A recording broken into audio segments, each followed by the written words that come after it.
Now I would like to introduce Truong Nguyen, who's a professor also at UC San Diego in the electrical and computer engineering, has an incredible background, got his PhD from California Institute of Technology in Pasadena.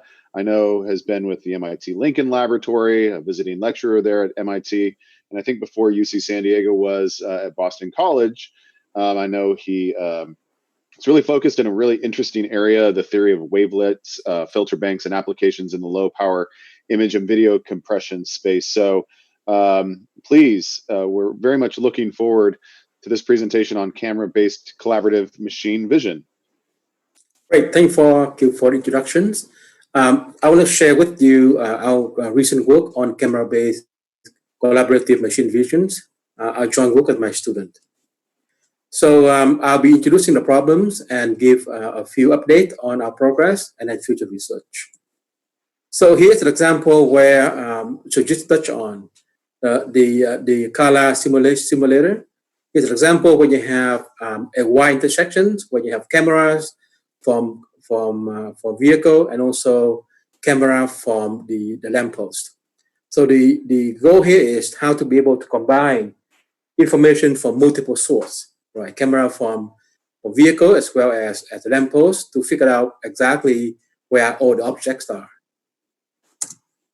So this is a very challenging problem because the fact that the car are moving and the lamppost look at the different places, the view are very different. So it's not very clear from just looking at the two picture, which object belongs to which one. So it's very hard to actually match the object.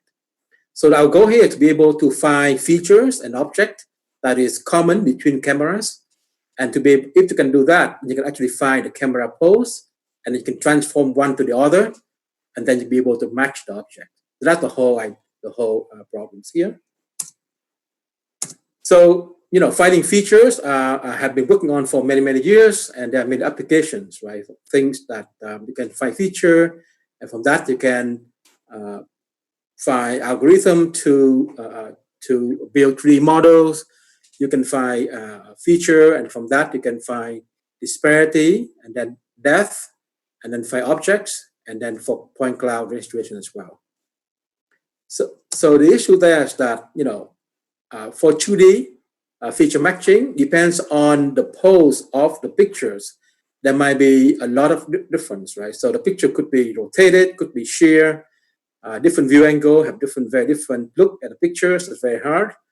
For 3D feature matching, things that come in could be sampling noise. The point cloud could come from different sensors, could come from LiDAR, which is quite dense, and all come from camera, which is could be sparse, could be come from radar, and so on and so forth. So let me just touch on our recent work. So here's a work that we have done.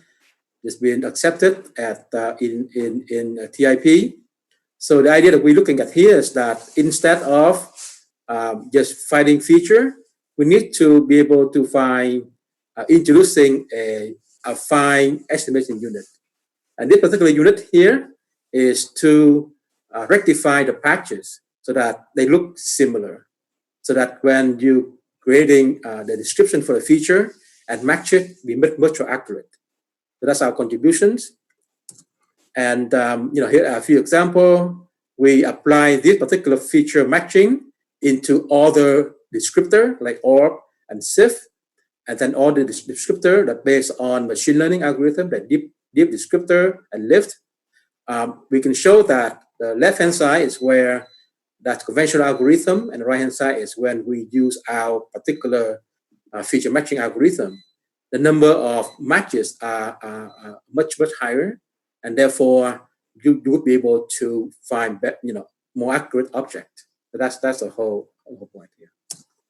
And we also compared it with all the algorithms. So here are 3 different algorithms, 2 different colors.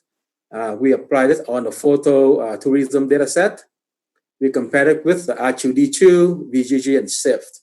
And the dashed dotted line, the bold one, our algorithm, you can see that for all of these 3 different algorithms, using our approach would add into the performance.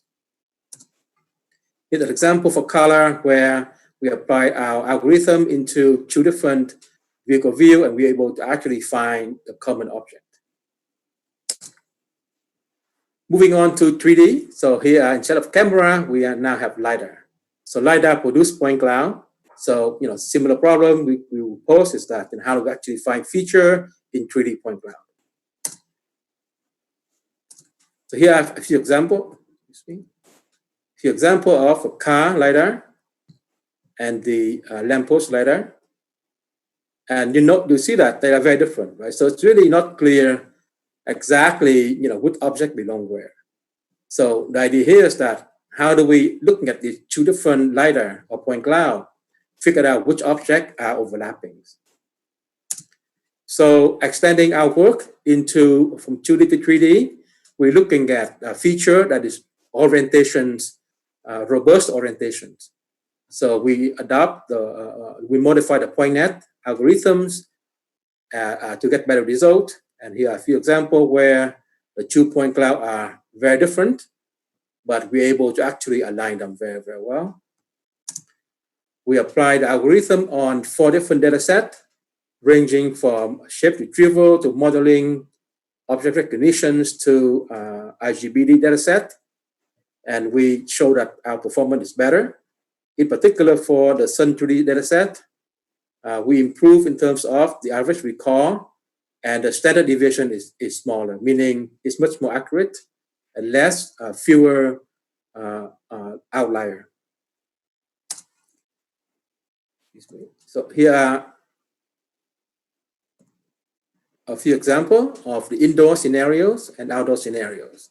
So basically showing the first column and the second columns are the different point cloud at different viewpoint.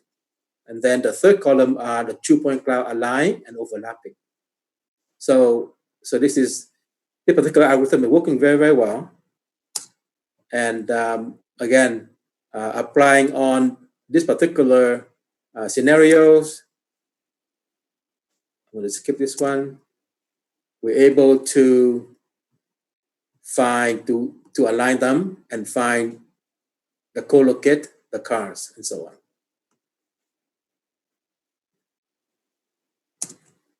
Okay, and we are working on the papers to submit this particular work for CVPR, which is due next Monday.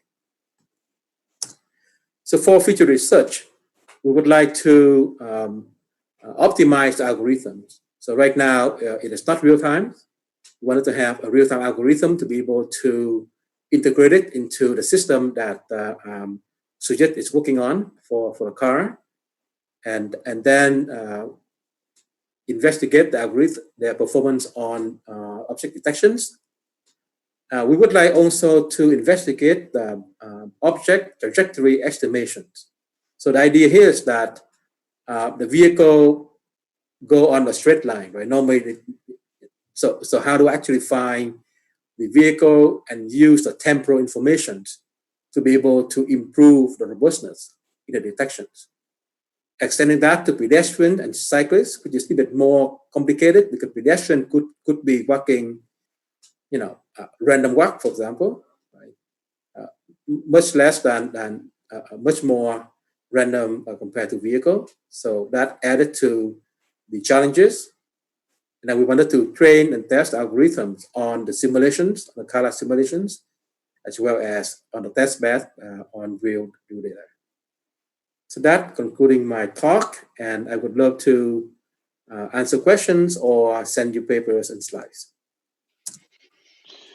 Thank you so much. It's really fascinating having done deployment of smart streetlights. I know that the object detection and exactly what you're describing there is still a challenge, and particularly as you're getting into pedestrians and others, it's a really fascinating work that you're doing. Just want to note that if people do have questions, you can either use the chat or the Q&A. We did have one question come in that I'll hold to the end, but please put those questions in the Q&A, especially if it's one directly associated with the presentation that you've just received. And I want to thank you so much for your presentation.